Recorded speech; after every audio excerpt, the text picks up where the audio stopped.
Have I watched Obi-Wan? Unfortunately, I have. And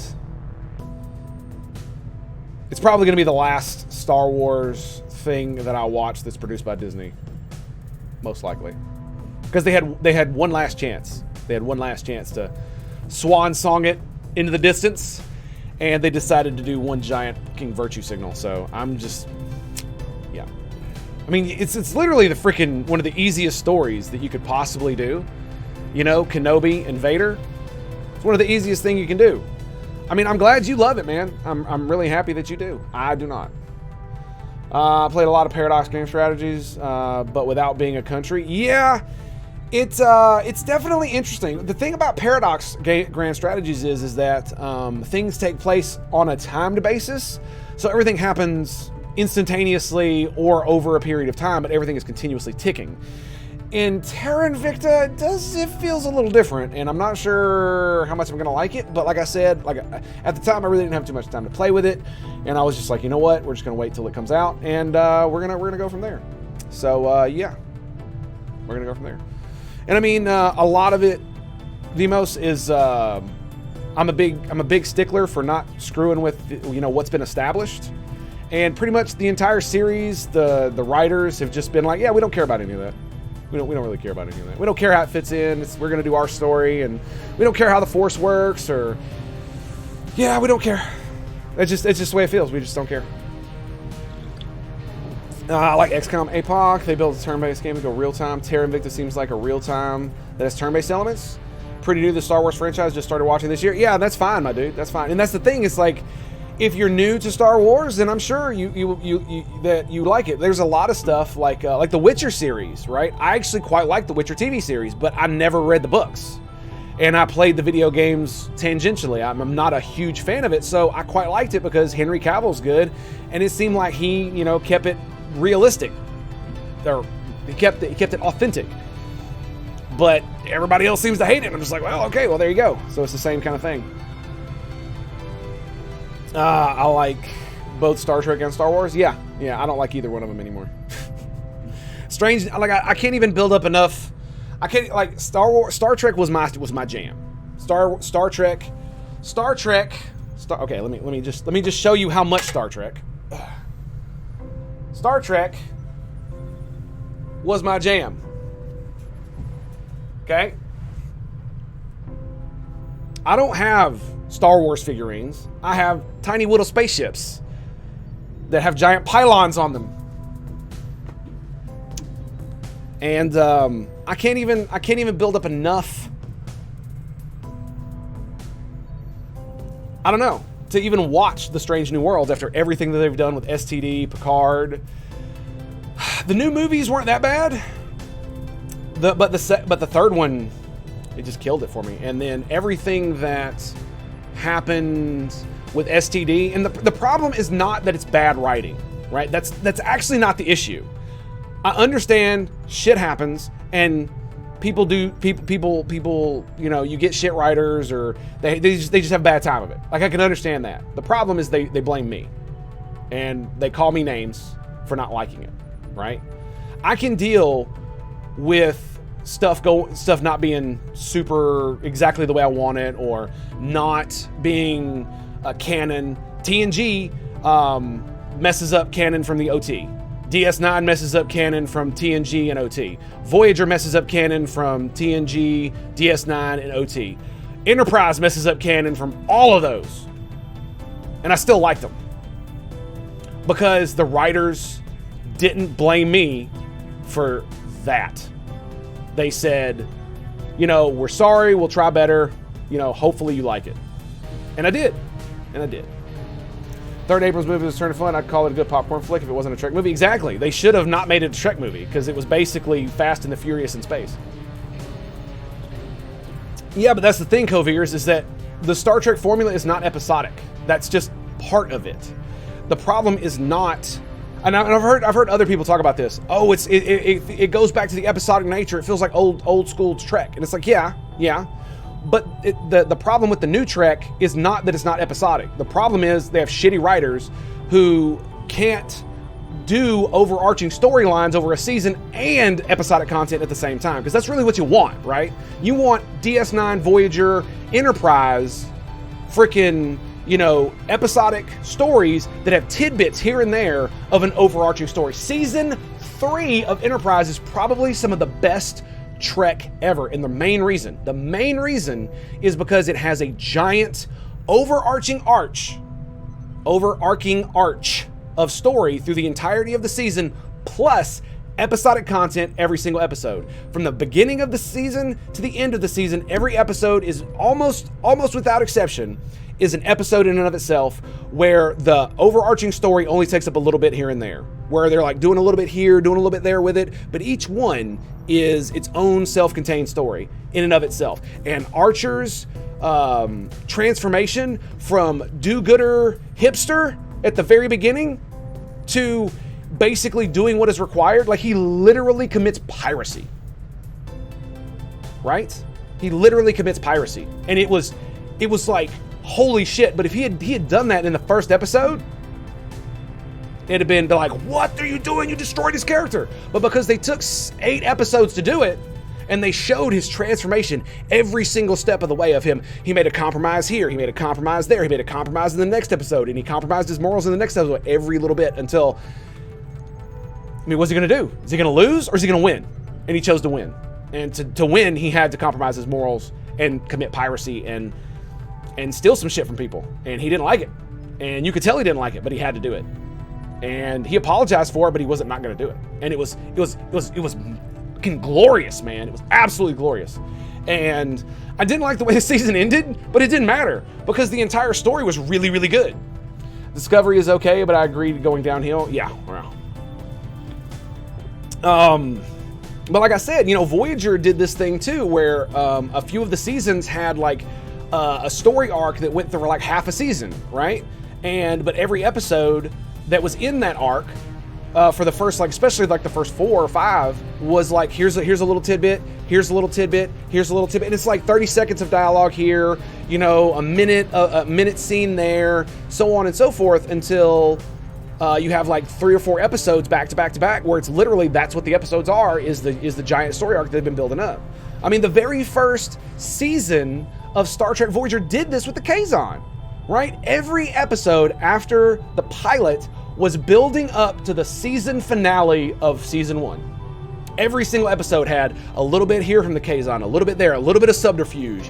You had the whole freaking Cardassian spy bitch doing all of her stuff. It was great. It was great. It was absolutely great. It had its problems, true. And the technobabble, look, let me just tell you something. I am a guy who loves technobabble. It's like the nectar of the gods to me. I absolutely adore it. Star Trek TNG and DS9 were just like, oh yes, but Voyager took it way too far. Is there too much of a good thing? Yes, and Voyager proved it. But even past all of that, it still was good. And it was because they didn't make excuses, and they didn't blame the fans for doing a bad job. They said, okay, you didn't like that. Let's keep going, and let's see if we can improve and move on. And they did, and it worked.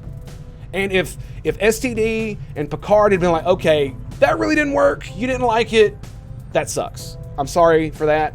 Let's move on and continue on. And even if they continued to fuck it up, even if they continued to suck, it wouldn't be as bad as if they said, oh, you're a racist, you're a bigot, you're a sexist, fuck you, we don't want you anyway. And it's like, okay.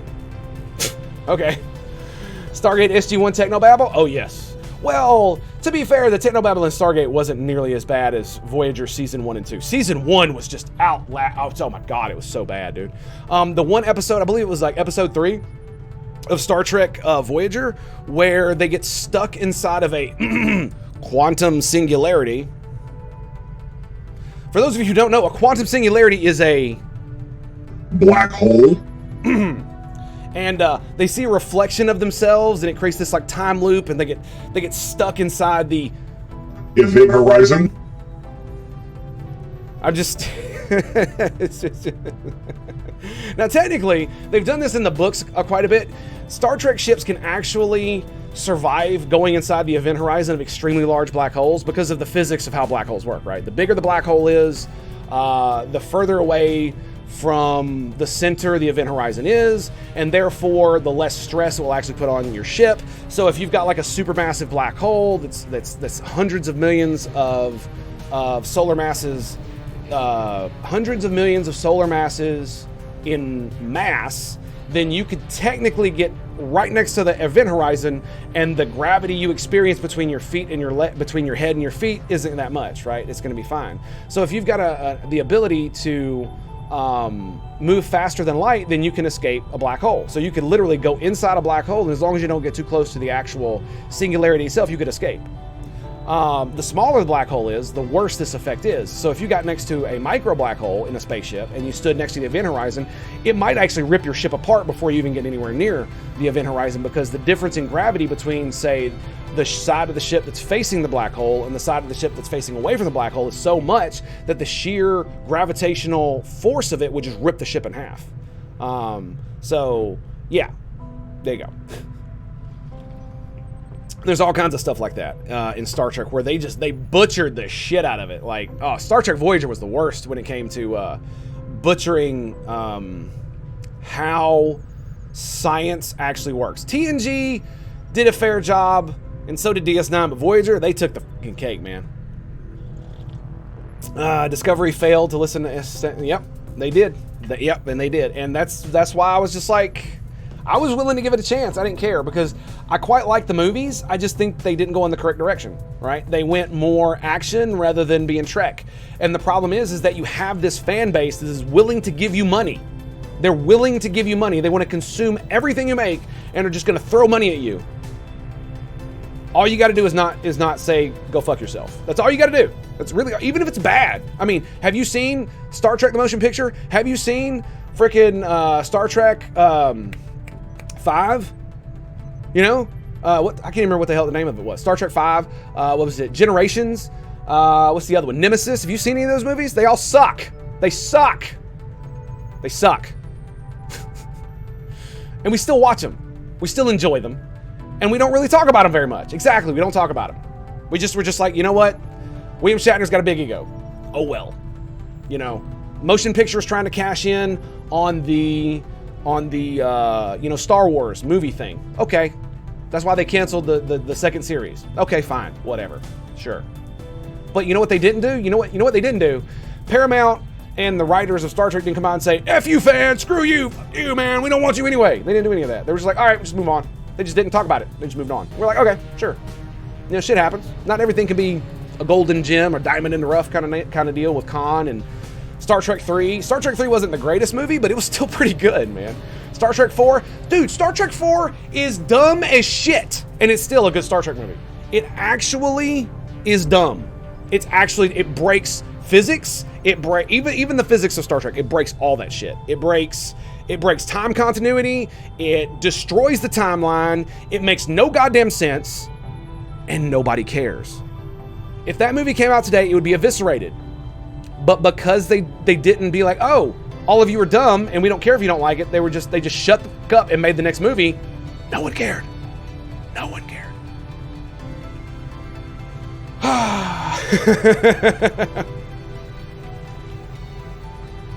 Like Star Trek 4 is actually quite bad. They go back in time, they give advanced technology to primitive humans, they break the timeline by stealing whales, they do some half-ass shit about, oh, they're releasing it back into the wild so it won't matter, and it's like, no, that's not how it works. They literally bring a human from the 20th century into the 24th century. Let's see, they expose a Klingon warship to an actual human on this planet, an entire boat full of them. Tango ranting, yes. I mean, there is just so much wrong with that movie, and not to mention the fact that these aliens who sent the probe to Earth destroyed dozens of Starfleet ships. Like, who fucking does that? What alien race that is considered benevolent, gentle, sends out a probe and they don't take precautions to ensure that their probe is not going to cause damage to vessels, to star bases, to colonies, or to the home planet of a species? Seriously. Who does that? Like, the entire premise of the movie is dumb on just the face of it because of that. Because if we sent out a probe and we did something like that where it caused damage to an alien race and then they declared war on us, it'd be totally understandable. So we would think through, oh, if we want to go talk to a race and we're sending out this probe across long distances, we're going to make sure that it's not going to kill them. How about? And so much so that if we send the probe and it does start to do harm to them, we will give them the ability to shut it down. Like, you send a transmission along with it. It's broadcasting a transmission in ways, in multiple different ways that everybody could, that you could possibly understand, including in binary and freaking all kinds of other stuff where people can actually understand this thing, right? So that if it is causing them harm because they're weird or they're so different we don't understand, or the technology operates in a way that that our technology just hurts them and stuff like that, like the probe did, that they would have the ability to shut it down and it won't hurt them. And that way they can analyze the technology and understand that we didn't mean to hurt you, we were trying to do this, blah, blah, blah. But no, this advanced alien race that we never see again, we never hear from again, sent out a probe that destroyed every Starfleet ship between the edge of the Federation space, that where it entered, and Earth, and then almost destroyed our planet. Who sends a probe that destroys a planet to try to find whales? I want to know this, man. Like, you know what I'm saying? So it's bad. It's bad. Like I said, if this movie were made today, if Star Trek 4 were made today, it would be eviscerated for the shit that it is. But it's unapologetic. It doesn't care. It literally didn't care. And I'm pretty sure even then, critics lambasted it for doing this stuff because it really doesn't make sense on top of it. And then you got the whole time travel thing. I mean, the original series did a lot of time travel stuff that was just absolute garbage. Like the original Enterprise is literally in an episode, they literally go back in time to the 1960s, to the Apollo mission when it was launching, and it's just, oh my god, dude, it's just like, okay, sure, whatever, man. We're just gonna roll with it. So, Star Trek can be dumb. It can be campy. That's not the problem. The lore is not the problem. These are nitpicks that people make because they can. But if they were true to the Star Trek spirit, and especially if the writers were just like, yeah, we're sorry you don't like it. We're gonna continue doing our thing. We hope you like what we got coming out for you. If they just did that and shut the fuck up, then pretty much everybody would be like, okay, yeah, I don't like it, but let's keep going. Yeah, I'm on board. Yeah, we can do this. Which Star Trek series didn't go back to Earth between 1900 and 2000?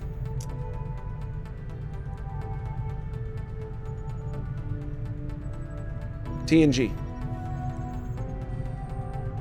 I'm pretty sure it was TNG. TNG went back to the 1870s, I think? Or was it 1890? I can't remember. It was Discovery? Really? I didn't watch too much of Discovery because, if the writers are literally just going to tell me to fuck off, then I'm just going to do that. I'm not going to spend any of my money, and I'm not going to spend any of my time. Why would I do that? But so yeah, it's not really about whether it's garbage or not, because it was just like the Abrams movies, right? Were they bad? Sure. I mean, the first movie I could eviscerate. Dude, I could tell you everything wrong with the lore, the tech, all of that stuff. I didn't care. I watched the movie and I absolutely fucking loved it. Because one of the reasons is that even though there was a lot of problems with it, it did something that I thought should have been done in Star Trek for far too long. Star Trek was made by a pansy bitch who didn't know a damn thing about war or fighting. And because it was made by a pansy bitch who didn't know anything about war or fighting, he wrote military vessels like a pansy bitch would design them. And no offense to Gene Roddenberry, but dude, seriously, did you not have any military advisors at all that you could just talk to? Anyway, and the reason I say that is because they have these giant warships, right? And I know that Star Trek is supposed to be scientific, but that's stupid. Like, let's just admit that is an ideal, not a reality. So Picard can opine as much as he wants about how they're not a military vessel and blah blah blah blah. Bitch, you have enough weapons to destroy an entire planet 5 times over. Shut the fuck up. 5 captains together at a con type things. I have seen Kirk, Picard, Cisco and Janeway, all at the same time, at a con. It was one in Nashville. They all came to. It was also one of the last times we saw Scotty before he died, and DeForest Kelly. Really cool dude. I liked him a lot. And I really liked the dude who played the new Bones. I really loved his Bones. It was good. And Chris Pine made a real good Captain Kirk. I really thought. I didn't like Spock too much, but that's because they made him like super emotional and they went the other direction. And I think they should have made him even more crazy Vulcan logical than he was in the first one, to the point where it was like totalitarian style rather than the liberal logical Vulcan he was. So I just didn't agree with that decision. But again, I didn't agree with a lot of things in that movie, and a lot of it was stupid, and a lot of it was dumb, and a lot of it didn't mesh with the rest of the Star Trek universe, and I didn't care. I loved it. I absolutely loved it, because I'd gotten Star Trek after so long not having it. That was one. Number two, they made the vessels more realistic and grounded in the technology that they had.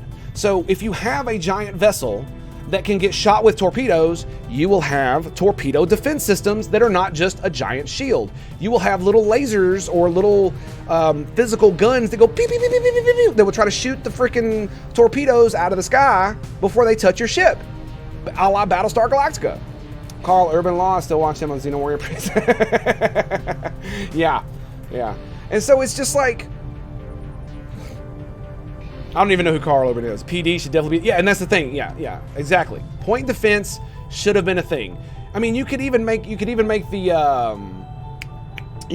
argument that point defense, considering their computer systems are so advanced, you could have point defense shield systems that would project a small shield in front of the big shields anytime a phaser or something like that came close to the actual shields. That it could overload, and so your actual shields wouldn't get overloaded. That it could pierce it. You could totally make that thing because of how how advanced the computer systems were and how shield projection works in Star Trek. It's literally a thing you can make a shield gun. You know how their tech works. You could literally make a shield gun that will project a just bilateral shield directly in front of you. Right? And so you can make a bigger one that would literally just be like these turrets on the ship that would that anytime anything came close, it would just go bing, bing, bing, bing, and just deflect stuff. Yeah, it might overload it. Yeah, it might explode. But it wouldn't blow the ship up. And it wouldn't drain your actual shields that are protecting you from the big shit, right? And then on top of that, you have point defense systems, which you should have everywhere, all over your giant mega-sized city ship. And let's not forget the fact that they should have that like the Enterprise from Next Gen, even the OT it should be a goddamn aircraft carrier. That's exactly what it should have. At least, if not one, but several squadrons of fighters, right? Like, how do you not? You have so much room on this thing. How do you not? Even if they're not manned, that's the crazy thing about it. They don't even have to be manned. You could literally have them either controlled by either automation, controlled automatically by AI from the ship, or literally have your pilots in like little holodeck simulator things where they can just be on the ship and controlling these things out in the thing, so they can do all kinds of crazy G's and all that shit. It doesn't matter if they get blown up by a single phaser strike from a giant Romulan warbird. If there's freaking 50 of them out there, they ain't gonna do shit to that. They don't like get the idea of fighters in Star Trek. Drone fighters are an absolute core part of the show. Yeah, and that's the thing, is they don't have to be drones. They could be manned remotely. And the fighters that they do have are like the Pelican fighter, Peregrine that they show that the Maquis have and that they used in DS9 for the war. Like, they're the size of runabouts, dude. They're huge. They're bigger than shuttles. What the fluff, dude? Like, nobody. No, and they did the drone torpedoes in God, what was it? Voyager, where the Cardassians built the damn thing. But it was like a doomsday weapon instead of, just a normal torpedo, which is exactly what you would have, because duh. But I get the fact that they didn't think that drones would be a thing. Like, I totally understand that might not be a tech that Star Trek would predict, right? I get that. But at the same time TNG was being made, there were movies being made about those kinds of things. So you would think that they would integrate that in there, but they didn't. That's fine. But you could still, but that's the crazy thing about it is that none of the ships in Star Trek are designed to actually fight. Not the Romulans, not the Klingons, and certainly not the Federation, dude. None of them are designed to fight wars. None of them are designed to be scary. The only thing they are actually designed to do is ferry people and present the illusion that they can fight. Because if you had a ship made with Star Trek technology that was actually designed by someone who understood war, battle, and how to fight, then they would rule the galaxy, because none of those bluffers would be able to do a damn thing about it. Even if the technology was on par with the Federation and Romulans and the Klingons, none of them would be able to do a damn thing about it. And I knew this from an early age, right? That none of them were like that. It was just dumb, and you just had to like turn off your brain for that, because you know, basically idiots who don't know anything about warfare wrote the show, so they wrote it how they assume fighting goes, and that's not how it works at all. Building out war theory in the 8th grade show would be hard to do. Not really, man. I mean, you basically take because like you can't do the transporter stuff because they make up for that, but like point defense stuff, we have that today, and we don't have shields. Single carrier with a few frigates roll over everyone in a seat. Yeah, exactly. The Enterprise, with as big as it is, right, could carry 1,000 troops and 4 or 5 squadrons of fighters. And this is manned fighters where you actually have to fit a human in them, right? If there were drones, it could carry thousands, and it would still have room left over to carry cargo and all this other bullshit. So it could literally be a troop transport that has fighters. And you get a couple of those together, and then you put a bunch of the smaller ships that all have literally point defense weapon platforms that are only made to protect the big dogs. Just like you do with today's carrier groups. Like, carrier groups have existed since World War II. So there is literally no excuse for the fact that Star Trek and its warships are written the way it is. It doesn't matter if Star Trek, if the Federation is peaceful. The Klingons, the Romulans, and every other alien race that is hostile should have developed these technologies, which would force the Federation to respond in kind, which is why they even have weapons in the first place. Picard talks about this, Kirk talks about this, Janeway, Sisko, they all talk about the fact that the only reason Federation ships have weapons in general is because other species are hostile. That's pretty much it. If every other species was as peace-loving, peaceniks as much as the Federation wanted everybody to be, then the only thing they'd have is like low-powered phasers for blowing up asteroids that got in their goddamn way. They would take the forefront. Yeah. The antagonist drone storm in the latest, so the Federation is clearly aware of the concept. Yeah, and yeah, Montero. Yeah. And that's the thing, is that kind of thing breaks the lore. And it still didn't even bother me, because again, the writers were just like, this is what we're making. If you like it, you like it. If you don't, then, you know, I'm sorry, but we're gonna continue to go this way. And it's just like, okay, I don't like it as much as the original Star Trek, but I can deal with, this is the direction we're going. We're sorry you don't like it. I hope you like our stuff going forward. And if you say that to me, it's like, then I either have to just be like, okay, I can suck it up. I can like the new stuff because it's going in a different direction. But when it's going in a different direction, then you literally blame me for not liking it and call me all kinds of names and shit. I'm just done. Yep, they don't come from conquering warlords. But they're not naive enough to think you can chart your unknown without self-defense tools. Yeah. But that's the thing, Hidden Sage. They actually do come from conquering warlords, because every single kingdom and government on this planet that is older than, I don't know, 100 years, I guess, maybe 50, is a direct result of conquering warlords. You know, all the kings we have ever had are descendants of people who killed others to take their shit. And every single person who occupied a piece of land took that shit from somebody else. Every square inch of land of this planet at one point was owned by one person, and somebody killed them and took that shit from them. Because we're humans, and that's what we do. That's human nature. Now, if you want to say that Star Trek, they've evolved beyond that and they're better, that's fine. I can accept that as a premise. But the fact that they're super smart in science, but they're dumb, but they're so dumb they don't understand basic old school human nature, and the fact that other species that are also much like humans who would dominate their planet. So if you've dominated your planet, then you have to be somewhat violent because, you know, there's predators and all kinds of other stuff, and there's all kinds of things that would feed into this ability. So if you get to a point where you're the dominant species of your planet and you get to space flight, you know they're going to have teeth.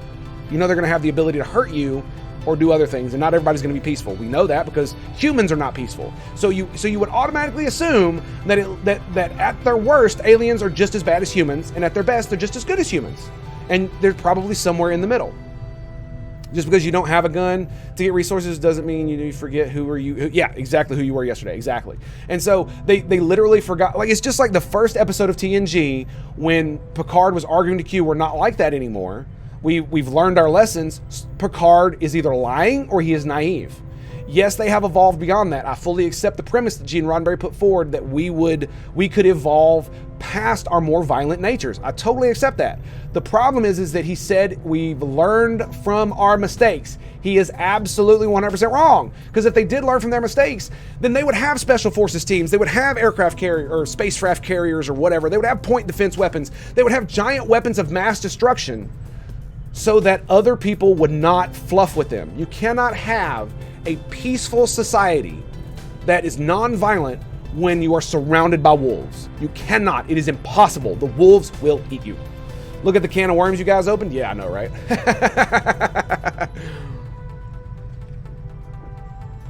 It's just one of those things, man. It's like, yeah. And Covir's is right, man. That's the thing is that. And here's the bottom line. I didn't care.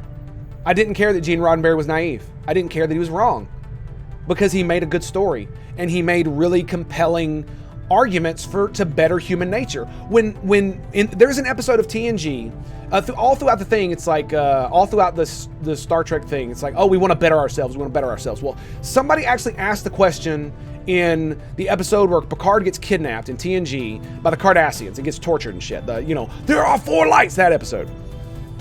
Captain Jericho, who is in command of the Enterprise, asks Captain Riker when he's like, what do you want, Commander? And he's like, I want to better myself, is what Commander Riker says. And Captain Jericho says to him, better than who, Commander? Better than who? And Commander Riker doesn't have an answer. And the reason Commander Riker doesn't have an answer is because of plot. Because the correct answer is better than I was yesterday. That's the correct answer. That's what you want to be better than. You want to be better than yourself yesterday. You want to constantly improve. Even if it's a 0.0001% better than I was yesterday, you're moving in the correct direction. That's all that matters, is moving in the correct direction.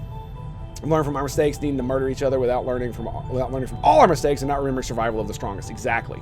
And that's the problem that Star Trek has in TNG, because in the original series, while the technology wasn't like it should be, i.e. fighters and all this other stuff, the Klingons were murderously rampageous. So were the Romulans, dude. These guys were bad news bears. And the Federation knew it. The Federation had been at war with them. They'd even portrayed how bad they were in the original series, when they were literally just murdering innocent people. Klingons, by the way, were just murdering innocent people. And then you had Kirk, was told by the Federation Council, hey, we want you to go steal a Romulan cloaking device. And so he violates orders, goes into the neutral zone and gets his ship captured, murders Romulan citizens and soldiers, steals their technology, blows apart one of their ships, and bounces. So it's not like Gene Roddenberry didn't know. It's not like he was an idiot, right? He chose to do this on purpose. And again, that's okay.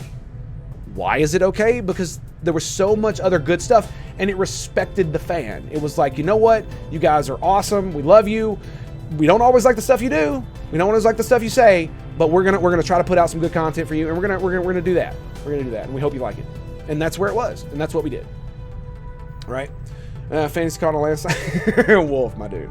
And so, like I said, it's not like they didn't know these things existed. He wanted to portray a better world, but again, I think the real issue is that it wasn't portrayed in an authentic enough way, and that was a disservice. But it was still good, because the stories were still good. The compelling nature of it was still good. There were so many stories in all of the Star Trek seasons, including Enterprise, where they dealt with bigotry and sexism and all these isms and ists and all this other bullshit, but they did so in a way that was respectful to the audience, that respected your intelligence, that didn't beat you over the head with something and tell you were a bad person if you didn't like it. If you didn't like it, you didn't like it, and that was it. You know what I mean? It's absolutely insane. All right. I think the rant's over. Thank you for staying with me. I appreciate you boys, you guys. Keep it real. I very much appreciate you. Thank you for being here. 07s to you guys for sticking with me through that.